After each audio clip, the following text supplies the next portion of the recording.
What's up, y'all? It's your girl Sakina, and I'm back for another review. This is Love and Marriage Huntsville. This is season 2, episode 10. This is actually the season finale. I thought that they were probably doing it half and half like they did on the first season, but it's a wrap because of coronavirus. They mentioned it a few times in this episode, so I don't know if we're going to get it anymore for the rest of the year.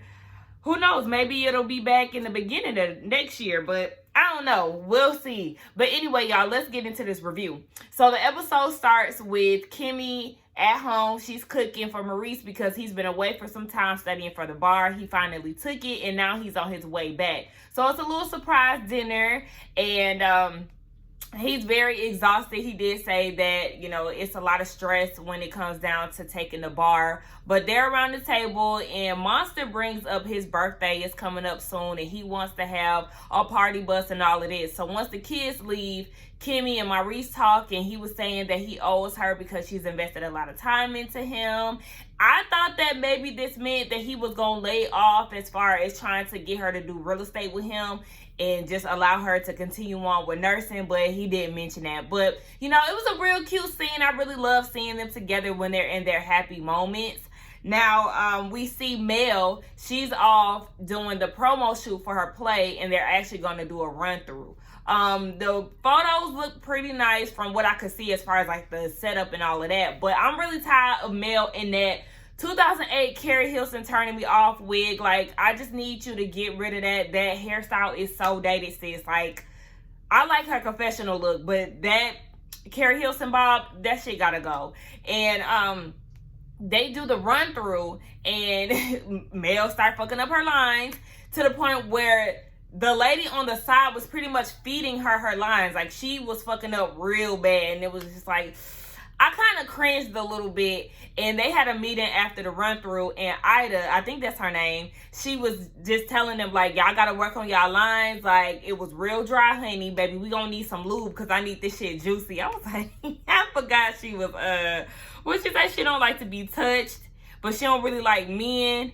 Oh, she's very complex, like I said before. But Mel was like, I know that she was, you know, directing all of this towards me, so I do gotta step it up. Yes, get your shit together, Mel. Step it up. But we see that Marcel and Tisha are at the house. He's back from Houston or wherever he was for business, and she wants to talk about the conversation that they had while he was gone. She's in her feelings because she's hurt that he's feeling some type of way about being alone. And Marcel said it's not a feeling for him, it's a state of mind, or it's a state of being. I'm like, boy, you are so dramatic. Oh my God, something's in my eye. But he is so dramatic, y'all. I was like, shut the fuck up, Marcel. And he was like, when I go to the gym, I'm alone. When I wake up, I'm alone. When I get home, I'm alone because you're at an event. And Tisha wants to know how they can fix it because she is liking the person that she's becoming. But at the same time, she does want to be a wife to her husband, a mom to her kids, Tisha for Tisha. And I was like, okay, I see you. So she was like, how can we fix this? Because when you start having problems in your marriage, that can allow another woman to creep in, and she don't want to end up like the Holtz. Girl, you did not have to bring them up. Like, when she brought them up, I'm just like, girl, you can't go one episode without bringing them up. Not one? Okay. So, Marcel's problem is that he thinks that Tisha can't do all the things that she wants to do. Like, she can't be a mother, she can't be a student, she can't be a businesswoman and a wife. Like, she can have it all. There's people that do it every day. Baby Beyonce do it every day. And not even to compare her to Beyonce, but you know what I'm saying? Like, there's women out here that are working hard as hell and still being a mom and a wife. Like, there's a such thing as balance, and I feel like she's doing that, or at least she's trying. And Marcel was like, well, I feel like you need to prioritize what you're doing. Sounded just like his good old friend Marcel. And Tisha's like, I think we can both prioritize because we need to focus on being husband and wife and making our marriage fun again. We don't really, you know, focus on that. But it's just like, Marcel don't like the fact that she changed and just coming up with all kind of excuses to deter her from wanting to be a working mother. I don't like that because you're not supporting her dreams. you really want her to be in the house. It really just shows that you got something to hide. Like, why are you like this? Or it's just the fact that he's very strict in gender roles. He wants his wife to be at the house while he's working and all of this, and he was just doing the most, and I was just really over it. Now we see Mel and Martell. Kimmi is hosting a surprise party for Maurice, and Mel is getting ready for it. Martell isn't going because of Marcel and Tisha, and it's just like, damn, how much of a friend are you to Maurice to where you're not going to his events simply because you got a problem with his brother? You know how many people are going to be there that you do get along with? I mean, I understand that y'all run in the same circles, but still, like, you have to learn how to be cordial. And that's what Mel was saying, like, nigga, you don't know how to be cordial. Like, I'm not even gonna be talking to them. I'm there in support of Kimmi and Maurice. Hello, that's what your whatever. So Mel was like, okay, so how was Kimmy's reaction when you told her that you wasn't coming? And Martell was like, she was shocked because, you know, she thought that they had got over it. Now Mel was like, okay, well, when did you meet up with Kimmi? When was this? Kimmi had stopped by the office, and they were there with another guy. I think his name is Chris. I don't know who the hell he is, but Chris left eventually, so it's just them two. And Mel has a problem with that, and she was like, well, you need to watch out for her because she's usually Team Martell, and she be rubbing up on you and all of that, and you talking about she was a side chick. So Martell was like, well, she wasn't my side chick, but I don't like the fact that Mel said that. If Kimmi is supposed to be your friend, y'all was doing good all season up until now, to where you go and try to make it seem like she is hitting on your husband, bitch. Really? Your husband is not a catch.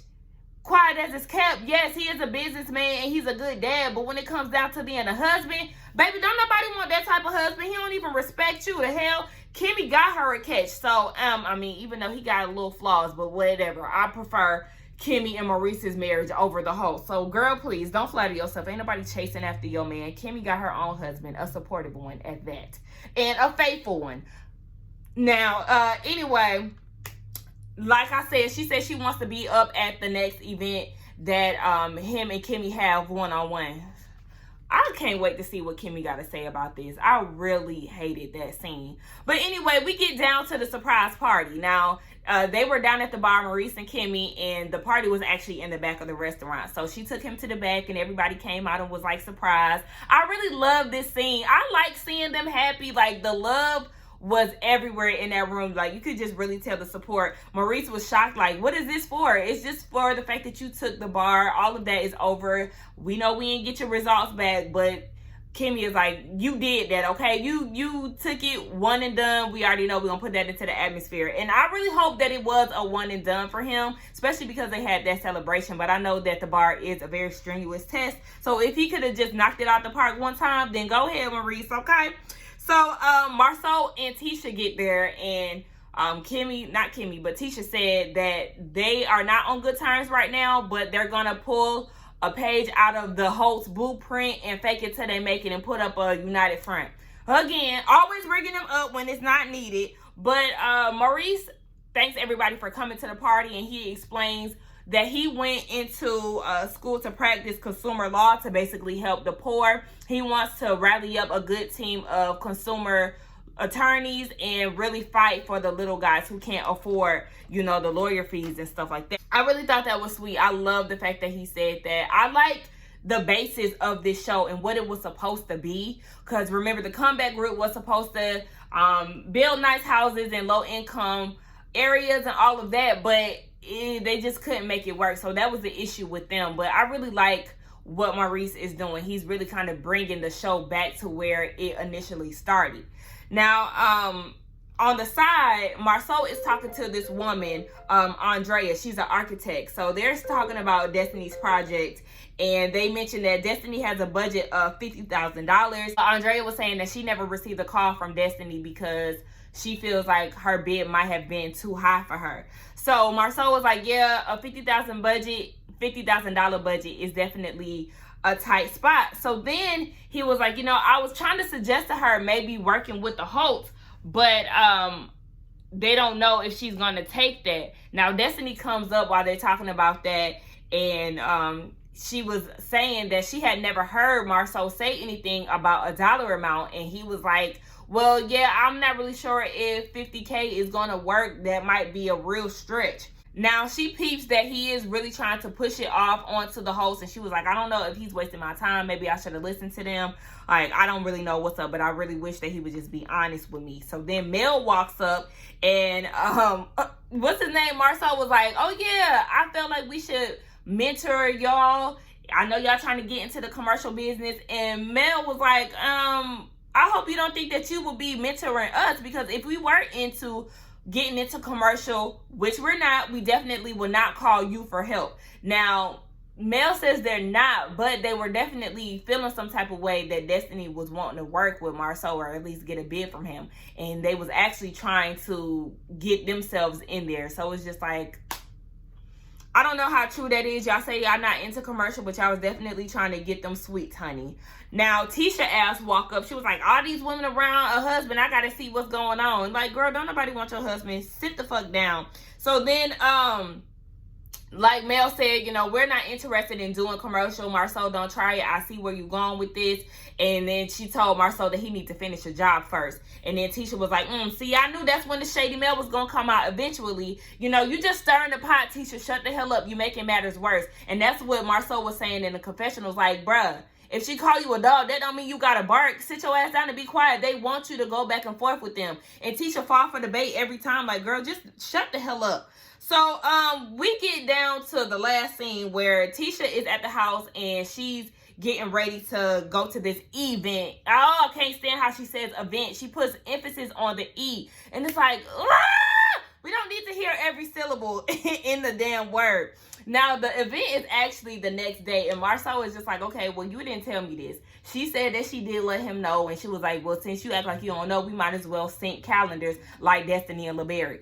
And he was like, too bad my phone dead. We ain't gonna be doing that. We ain't syncing no schedules, baby, because you're gonna be tracking his every move, and you're gonna be seeing when he out with his side piece, allegedly. But, they was talking about getting a babysitter, and Marcel was like, oh yeah, I'll get a babysitter. I'll make sure she look good too. It's like, why are you poking at your wife like that? Like, that's not okay. And Tisha was like, no, you are not getting a babysitter. You're going to watch your kids. And he was like, no, that's what I got a wife for. And what the hell did you have these kids for? Why did you impregnate me? Nigga, it's take two to tango. You they daddy, so you need to watch them. Like, the shit that he be saying is just like, ugh. So they talking about this event, and then she gets a call from April. Come to find out it's canceled because of Corona, you know, the whole large gathering thing, and she's upset about that. But Marcel ain't mad about it. He's actually laughing about it, and Tisha's like, that's not funny. April done put all this hard work into it, but I'm going to still go to Birmingham, and I'm going to just see my mom. And Marcel was like, no, you need to stay here. She was like, well, don't you want to come with me? He was like, hell no, your family done ran me off, and now all of a sudden they want to ask where I'm at. Like, no, thank you. I am not going there. So then she asked him something, and he was like, oh yeah, I'm not saying this to be rude or something, but your family and me, we on two different sides of the track. And why he say that? Because then Tisha got so mad. It's like a switch then turned. She was like, what do you mean by that? What do you mean by that? She kept asking him, like, nigga, tell me, what do you mean by that? But he couldn't give an example as to what he meant. Even though he did say that they were different, because he did say we're on two different sides of the track. We're different.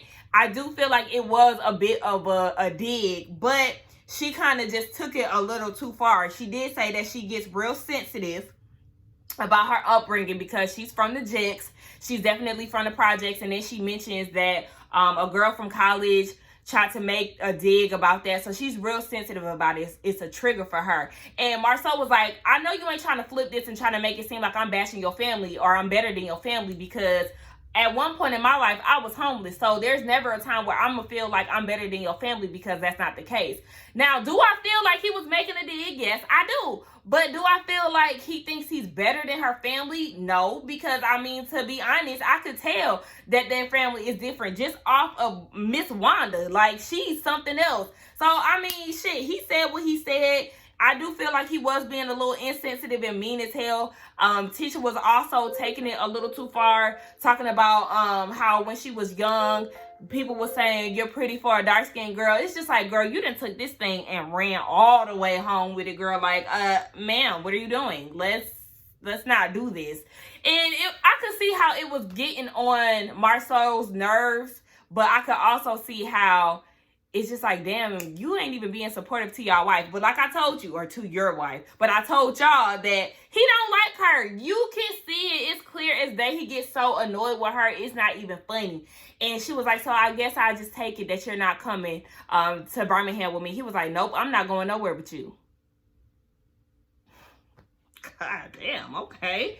And that is where the episode had ended. I just feel like that's so fucked up, Marcel. The way that he approaches his wife, I do applaud Tisha for finding her voice in this episode. She was giving him a little pushback. Now, she could have gave him a good clean cussing out, but she did what she could, the best that she could, I guess. But that was the end of the episode, y'all. Like I said, I don't know if this shit is gonna come back or not. The season is all right. I don't know how it's actually going to go when they do start filming again, because the Hawks, they are definitely an important part of this show. And Mel is in Atlanta. They filed for divorce and all of that. I don't really see Destiny and LeBerick picking up the slack because they just don't give me enough. LeBerick is kind of slow to me. And Destiny has her problematic areas. But yes, y'all let me know what y'all think about it. Y'all let me know what y'all think about this damn argument that Marcel had with his wife. Don't forget to like, comment, and subscribe to my channel. And I will see y'all in the next one. Bye.